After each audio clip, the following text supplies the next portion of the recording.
Hi friends, ಎಲ್ಲರೂ ಹೇಗಿದ್ದೀರಾ? ಎಲ್ಲರೂ ಚೆನ್ನಾಗಿದ್ದೀರಾ ಅಂತ ನಾನು ಭಾವಿಸ್ತೀನಿ. ನಾನು ಕೂಡ ಚೆನ್ನಾಗಿದ್ದೀನಿ. ಏನಪ್ಪ ಇವತ್ತಿನ ಬ್ಲಾಗ್ ಅಂತಂದರೆ, ನಮ್ಮ ರಿಲೇಷನ್ನಲ್ಲಿ ಒಂದು ಮಗುಗೆ ನಾಮಕರಣ ಇತ್ತು, ಹೆಸರು ಇಡಬೇಕಿತ್ತು. ಆದ್ದರಿಂದ ಅವರು ನಮ್ಮ ಮನೆಗೆ ಬಂದು ಇನ್ವೈಟ್ ಮಾಡಿದರು, ಹಾಗೆ ಕರೆದಿದ್ರು ಅಂತ ಹೋದೆ ನಾನು.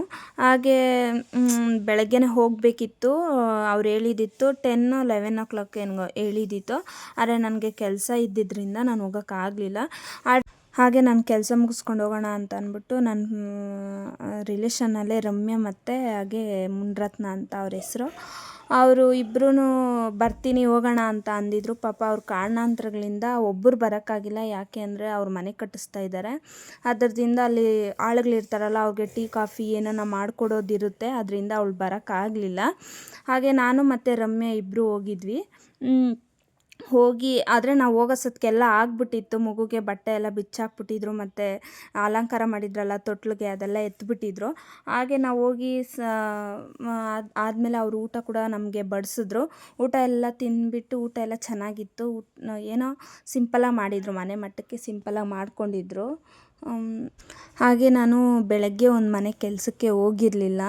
ನಾನು ಅಡುಗೆ ಮಾಡೋದಕ್ಕೆ ಹೋಗ್ತೀನಿ ಅಪಾರ್ಟ್ಮೆಂಟಲ್ಲಿ. ಅವ್ರ ಮನೇಲಿ ಯಾವ ಥರ ನಾನು ಅಡುಗೆ ಮಾಡಿದ್ದೀನಿ ಅಂತ ಈ ವಿಡಿಯೋ ಮುಖಾಂತರ ನೀವು ನೋಡ್ಬೋದು. ಎಲ್ಲ ಅಂದ್ಕೊತಾರೆ ಮನೆ ಕೆಲಸಕ್ಕೇನೋ ಹೋಗ್ತಾ ಇರೋದು ಅಂತ, ಆದರೆ ನಾನು ಮನೆ ಕೆಲಸಕ್ಕೆಲ್ಲ ಹೋಗ್ತಾ ಇರೋದು, ನಾನು ರಿಯಲಾಗಿ ಅಡುಗೆ ಮಾಡೋದಕ್ಕೆ ಹೋಗೋದು. ಆಮೇಲೆ ಅಲ್ಲಿ ವಿಡಿಯೋ ಶೂಟು ನನಗೆ ಯಾವಾಗೂ ದೀದಿ ಅನ್ನೋರು, ನೀನು ವಿಡಿಯೋ ಶೂಟ್ ಮಾಡು ನಮ್ಮ ಮನೆದು ಅಂತ ಹೇಳೋರು. ಆದರೆ ನಾನು ಹೋದಾಗೆಲ್ಲನೂ ದೀದಿ ಫ್ರೀ ಇದ್ದರೆ ನಾನು ಫ್ರೀ ಇರ್ತಿರಲಿಲ್ಲ. ಅವರು ಇವತ್ತು ಫ್ರೀ ಆಗಿದ್ದರು, ಅದರಿಂದ ಮಾಡಿದೆ. ನೋಡಿ ಅವ್ರ ಫುಡ್ಡು ಈ ಥರ ಇರುತ್ತೆ. ಅವ್ರು ಕೇಳಿಬಿಟ್ಟು ಈ ಥರ ನಾನು ಮಾಡೋದು. ನೋಡಿ ಏನೇನು ಮಾಡಿದ್ದೀನಿ: ಚಪಾತಿ, ರೈಸು, ಹಾಗೆ ಒಂದು ಸಾಂಬಾರು, ಒಂದು ಪಲ್ಯ, ಈ ಥರ ಮಾಡೋದು. ಅಂದರೆ ಅಷ್ಟಕ್ಕೆ ಎಷ್ಟು ಕೊಡ್ತಾರೆ ಅಂತ ಅದೆಲ್ಲ ಹೇಳಲ್ಲ, ನಾನು ಶೇರ್ ಮಾಡೋಕ್ಕಾಗಲ್ಲ. ಅವರು ಮೀಟಿಂಗಲ್ಲಿ ಇದ್ದರು. ನಂದೆಲ್ಲ ಅಡುಗೆ ಎಲ್ಲ ಆಯ್ತಲ್ಲ, ಅದಕ್ಕೆ ಬನ್ನಿ ಅಂದೆ. ಅವರು ನಗಿತಿದ್ರು, ಅವ್ರ ಮೀಟಿಂಗ್ ಬೇರೆ ನಡೀತಿತ್ತು. ಈ ವಿಡಿಯೋನ ನಿಮ್ಗೆ ಇಷ್ಟ ಆದರೆ ಲೈಕ್ ಮಾಡಿ, ಶೇರ್ ಮಾಡಿ, ಹಾಗೆ ಕಮೆಂಟ್ ಮಾಡಿ. ನೆಕ್ಸ್ಟ್ ಬ್ಲಾಗೊಂದಿಗೆ ಸಿಗ್ತೀನಿ. ಅಲ್ಲಿವರೆಗೆ ಕಾಯ್ತಾ